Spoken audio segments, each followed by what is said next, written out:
Kini ay inyong konsihal, Inday Salcedo Marban Dahino, magpapili, pag-usap, pagkakonsihal sa Dakbayan sa Cagayan de Oro First District.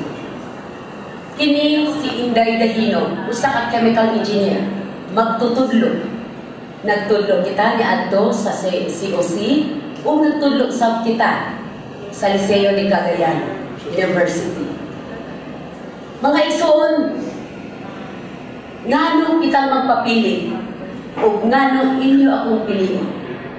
Nagtuwa ko mga kaigsunan ko nga doon ako'y kapasidad nga makapalambo, makahatag o kaayuhan sa atong dakbayan.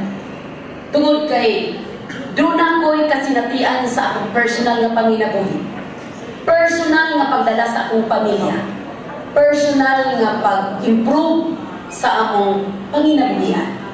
Busa nga nanlibasog o nanghusog si Konsehal Inday Dahino nga diha pa sa konseho nanlimbasog nga kita makapalabang o mga resolutions nga makapastrengthen kita sa family values.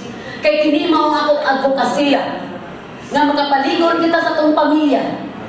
Tungod kay sumo kayo mga kaigsunan ko nga ang atong problema karon sa atong komunidad na ang magsumikat sa problema sa pamilya.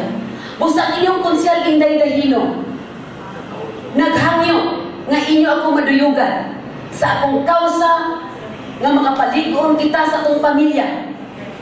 Pinaagi sa pag-train, paghatag o mga edukasyon diha sa tagsa-tagsa ka pamilya, diha usab magsugod sa barangay.